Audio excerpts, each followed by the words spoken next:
దేవుని స్తోత్రం. మరోసారి దేవుని యొక్క వాక్యం ద్వారా దేవుడు మనతో మాట్లాడుతున్న మాట. ఈరోజున దేవుడు మరోసారి దేవుడు వాక్యం ద్వారా ప్రభు ఒక ఆదరణకరమైన మాటను దేవుడు మనకిస్తున్నాడు. కీర్తన గ్రంథము 34వ కీర్తన 19వ వచనము. నీతిమంతునికి కలుగు ఆపదలు అనేకములు, వాటన్నిటిలో నుండి యెహోవాని విడిపించు. నీతిమంతుని కలుగు ఆపదలు అనేకములు, వాటన్నిటిలోంచి ఆయన విడిపిస్తాడు. చూడండి, మనం అనుకుంటాం నాకేనా ఇన్ని ఆపదలు, నాకేనా ఇన్ని కష్టాలు. ఈరోజున నీ జీవితంలో కూడా నువ్వు అనుకుంటున్నావేమో, మరి ఎన్నో ఆపదలు వస్తున్నాయి, ఎన్నో కష్టాలు వస్తున్నాయి, ఎన్నో బాధలు వస్తున్నాయని అనుకుంటున్నావేమో. మరి నీతిమంతునికి కలిగే ఆపదలు అనేకములు. మరి పౌలు యొక్క జీవితంలో కూడా మనం చూస్తే పౌలుకు కూడా అనేకమైన ఆపదలు వచ్చినాయి. 2 కొరింథీయులు రాసిన పత్రిక 11వ అధ్యాయం 26వ వచనంలో చూస్తే, అనేక పర్యాయములు ప్రయాణములోను నదుల్లోనూ ఆమె అనేకమైనటువంటి యొక్క ఆపదల్లోనూ, దొంగల వల్ల వచ్చే ఆపదల్లోనూ, అలాగే స్వజనుల ద్వారా వచ్చే ఆపదలు అంటాం, మరి అన్ని జనుల వల్ల వచ్చే ఆపదలు, పట్టణములో ఆపదలు, అరణ్యములో ఆపదలు, కపట సహోదరుల వల్ల ఆపదలు, ప్రయాసతో కష్టముతో, మరి జాగారాలతో, ఆకలి దప్పులతో, మరి ఎంతగానో పౌలు కూడా అనేకమైన శ్రమలు, శోధనలు ఎదుర్కొన్నాడు. ఈరోజు నా ప్రియ సహోదరుడా, సహోదరి, నీ జీవితంలో కూడా నువ్వు అనుకుంటున్నావేమో, నాకే ఇన్ని ఆపదలు వచ్చినాయి, నాకే ఇన్ని కష్టాలు వచ్చింది అనుకుంటున్నావు. చూడండి, మన తల వెంట్రుకలన్నిటినీ ఆయన లెక్కించాడు. మన తల వెంట్రుకలన్నీ ఆయన లెక్కించిన దేవుడు ఆయన. మన శ్రమల నుంచి ఆయన విడిపించే దేవుడు, మన కష్టాల నుంచి విడిపించే దేవుడు. అందుకనే దావీదు అంటాడు, మరి నీతిమంతుని కలుగు ఆపదలు అనేకమైనవి, అనేకమైన ఆపదలు, అనేకమైన కష్టాలు, అనేకమైన శోధనలు.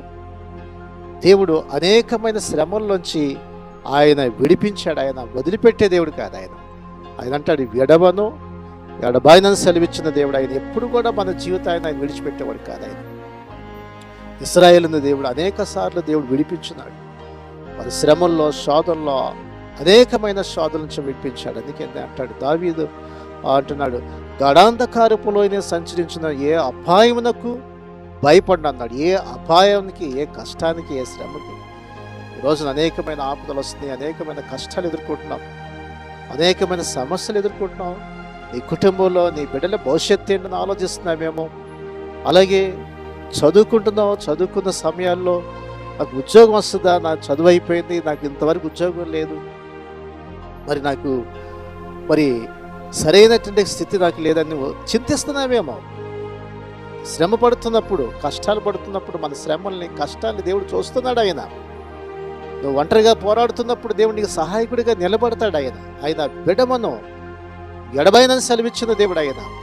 ఆయన కృప చూపించే దేవుడు. అందుకే పౌలు కూడా సేవలో, పరిచర్యలో, చాలామంది అనుకుంటారు అనేకమైన సేవలో సఫర్ అవుతున్నాను, వీధిలోకి వెళ్ళి సువార్త ప్రకటిస్తే ఆటంకపరిచే వాళ్ళు ఉండొచ్చు. అలాగే కపట సహోదరులు, తన స్వజనులు, తన సొంతోళ్ళే మరి ఆటంకపరిచే వాళ్ళు ఉన్నారు. అలాగే అనేకమైన శ్రమలు గురి చేసినటువంటి వారు ఉన్నారు. అనేకమైన కష్టాలు గుండా పౌలు కూడా మరి విశ్వాస జీవితంలో ముందుకు వెళ్ళినాడు. ఈరోజున నీ కుటుంబంలో, నీ కుటుంబస్తులే నీకు వ్యతిరేకం ఉండొచ్చు, నేను ఆటంకపరిచేవారుగా ఉండొచ్చు, నేను ఇబ్బంది పెట్టేవారుగా ఉండొచ్చు. నువ్వు నమ్మినటువంటి వారే, నువ్వు ఇతరులకి నువ్వు సహాయం చేస్తే, మాట వరుసగా నువ్వు ఉంటే, మధ్యవర్తిగా ఉంటే, వాళ్ళు పాపం ఏదో కష్టాల్లో ఉన్నారు, వారికి సహాయం చేయాలని నువ్వు మధ్యవర్తిగా ఉంటే ఒక మాట చెప్పావు, కానీ డబ్బులు తీసుకున్నారు కానీ వాళ్ళకి కట్టట్లేదు. మరి ఇచ్చిన వాళ్ళు బాగానే ఉంటారు, తీసుకునేవాళ్ళు బాగానే, మధ్యలో ఉన్నటువంటి వారు మరి కట్టనప్పుడు వాళ్ళ మీద పడుతూ ఉంటారు. కట్టపోతే నీవు మాట ఇచ్చావు కాబట్టి నువ్వు కట్టాల్సింది అంటారు. ఇలాంటి యొక్క పరిస్థితులు గుండా నువ్వు వెళ్తున్నావేమో. నీ యొక్క సొంత వాళ్ళలో, లేకపోతే నేను ప్రేమించే వాళ్ళు వారికి మధ్యవర్తిగా ఉండవేమో, షూరిటీ ఉండి నువ్వు ఇబ్బంది పడుతున్నావేమో. దేవుడు ఎన్నడూ మనలను విడిచిపెట్టేవాడు కాదు. ఆయన నమ్మదగిన చింటివాడు. అనేకమైన ఆపదలు, కష్టాలు, శోధనలు, మరి నిందలు, అవమానాలు, అనేకమైన పరిస్థితులు నీకు సంభవిస్తున్నాయేమో, కానీ భయపడాల్సిన అవసరం. ఎందుకంటే పౌలు అంటాడు, దేవుడు నన్ను విడిచిపెట్టలేదు. ఆయన అనేకమైన అరణ్యాల్లో నాకు ఆపదలు వచ్చినాయి, స్వజనుల వల్ల ఆపదలు వచ్చినాయి, పట్టణాల్లో ఆపదలు వచ్చినాయి, అన్ని జనుల వల్ల ఆపదలు వచ్చినాయి. దొంగల వల్ల ఆపదలు వచ్చినాయి. అనేకమైన పరిస్థితుల్ని పౌలు ఎదుర్కొన్నాడు.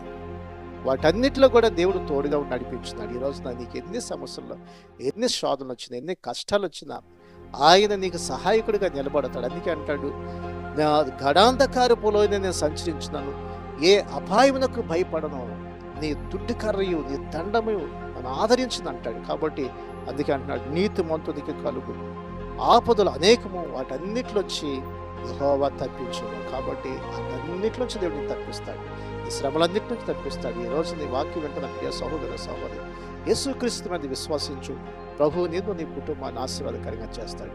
అట్టి కృప దేవుడు ఇచ్చినట్టు చిన్న ప్రార్థన చేత నాతో పాటు ప్రార్థన ఏకీభవించండి, ప్రభు దీవిస్తాడు. పరిశుద్ధుడ ప్రేమగల తండ్రి, వాక్యాన్ని విన్న ప్రియ సహోదరి సహోదరు కొరకు ప్రార్థిస్తున్నాం. వారందరూ కూడా మీరు దీవించండి ఆయన. నీతిమంతుని కలుగు ఆపదలు అనేకము, వాటన్నిటిలోంచి తప్పించే దేవుడు నాయన. శ్రమల్లో, శోధనలో, కష్టాలు, ఇబ్బందులు, ఇరుకులు వాటన్నించి విడిపించు నాయన. అలాగే మరి అనేకమైన ఆపదలు పౌలు జీవితంలో కూడా అనేకమైన శ్రమలు గుండా వెళ్ళాడు. ఎలాగ మీరు కాపాడినారు, భద్రపరచట్లేదు కృప దయచేయమని యేసయ్య నామమున అడుగుచున్నాం తండ్రి, ఆమేన్. ఈ శ్రేష్టమైన సందేశం మీకు దీవెనకరంగా ఉంటే 10 మందికి షేర్ చేయండి, లైక్ చేయండి, మంచి కామెంట్ పెట్టండి.